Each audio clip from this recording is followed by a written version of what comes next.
김민하 기자, 오늘 주제는요? 세계무역기구의 구원투수입니다.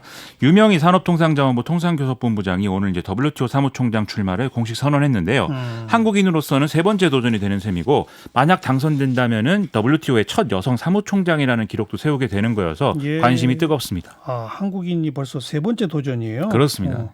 유명희 본부장 어떤 사람인지 소개해 주세요. 1967년 6월에 서울에서 태어났고 1991년에 행시 35회로 공직에 입문을 해서 총무처를 거쳐서 이제 통상산업부 그리고 외교통상부에서 이 통상 관련 업무만 줄곧 이제 맡아온 이력을 갖고 있습니다.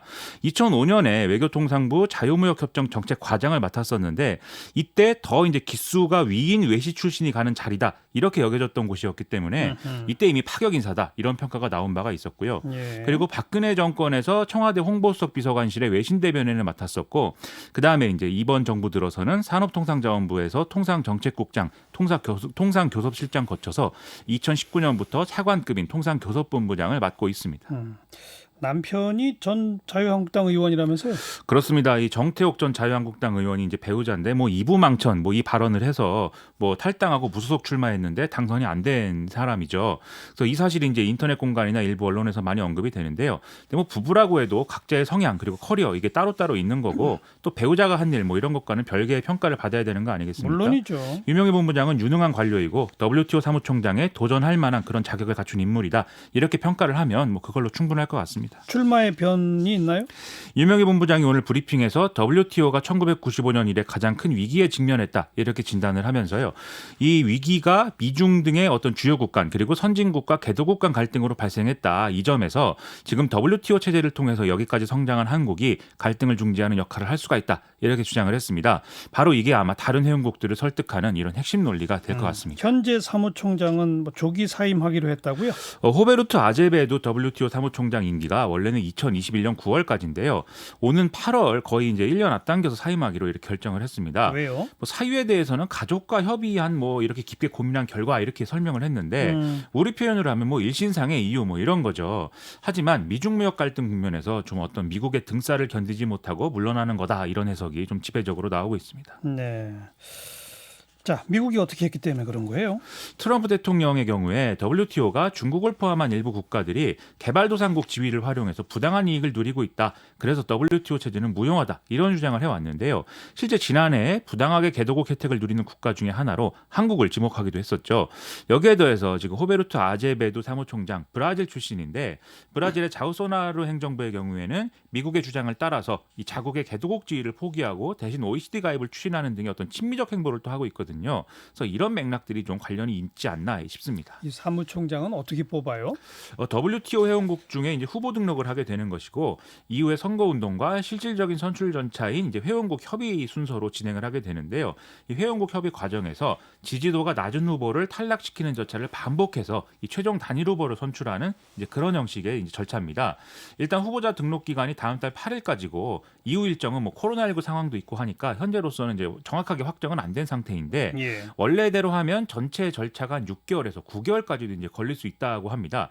현재까지 후보 등록한 국가로는 나이지리아, 이집트, 멕시코, 몰도바 등으로 이제 보여지는데 더 늘어날 수도 있다고 합니다. 이번이 우리나라 세 번째라고 그랬잖아요. 그렇습니다. 앞에 두 번은 다 떨어졌었나요? 그렇죠. 1995년에 김철수 전 상공부 장관이 도전을 했었는데 이때 이제 미국, 유럽연합이 각각 지지하는 후보가 있고 그래서 3파전 구도였습니다. 그런데 미국이 지지한 후보가 뭐 개인 도덕성 문제 이런 것들로 낙마하면서 김철수 전 장관이 최종 라운드까지 진출을 했는데요. 하지만 상대였던 이제 레나토 루지에로 전 이탈리아 통상장관에게 이제 져서 이제 당선에는 실패를 했고요. 대신 1999년까지 사무차장직을 수행을 했습니다. 그리고 2013년에는 박태호 당시 외교통상부 통상교섭본부장이 출마했었는데요. 이때는 한국이 이미 이제 유엔 사무총장을 배출을 한 상태였던 데다가 좀 중남미를 배려해야 된다 이런 주장이 부상을 하면서 우리가 이제 2차 라운드에서 탈락을 했었습니다. 현재 아제베도 사무총장이 이때 이제 당선이 됐던 거죠. 즉 좀 낙마를 하더라도 최종 라운드까지 진출하면 요직을 맡을 수가 있는 거니까 이번에도 좀 기대를 해볼 만합니다. 이번 선거 구도는 지금 어떻게 짜여지고 있어요? 기존대로 하면 이제 유럽 대 아프리카 아니겠느냐라고 봤는데요. 아프리카 대륙은 지금까지 한 번도 사무총장을 배출하지 못했다. 이 점을 내세우고 있는 상황입니다.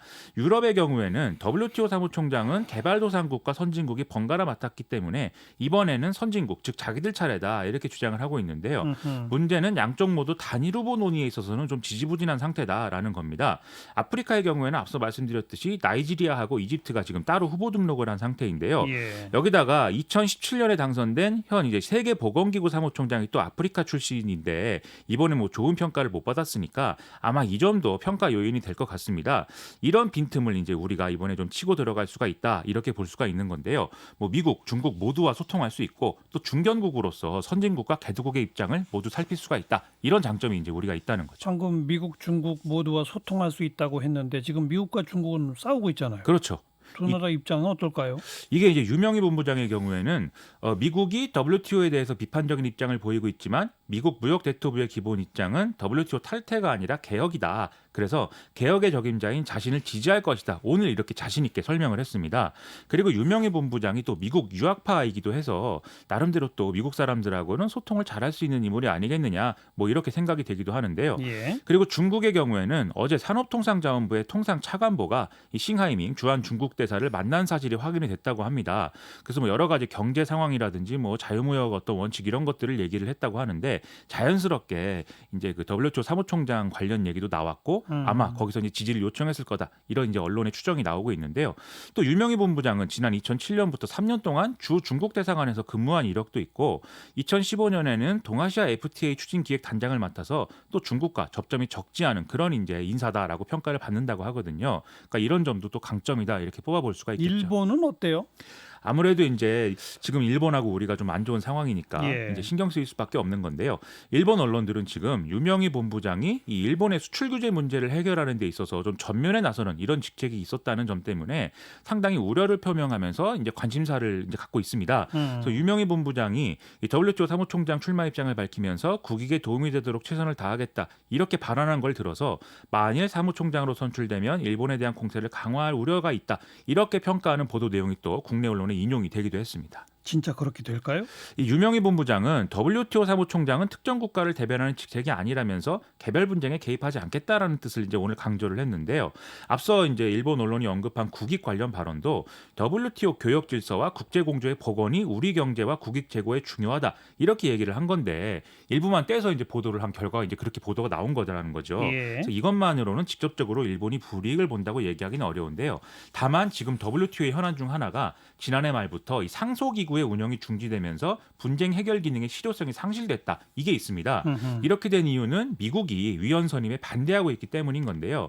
만일 유명희 본부장이 사무총장이 돼서 상소기구 운영을 정상화시키면 지금 이제 일본의 수출 규제로 인한 분쟁 해결 절차 여기에도 속도가 붙을 수가 있거든요. 그러면 여기에서는 어떤 일본과의 관계에서는 간접적인 영향이 좀 있을 거고 그러면 일본이 약간은 좀 불리할 수도 있다. 뭐 이렇게 볼 수 있는 대목도 있겠죠. 잘 됐으면 좋겠네요. 일단 잘 됐으면 좋겠습니다. 선출 과정에서 말이죠. 네. 그렇습니다. 김민하 기자 수고하셨어요. 고맙습니다.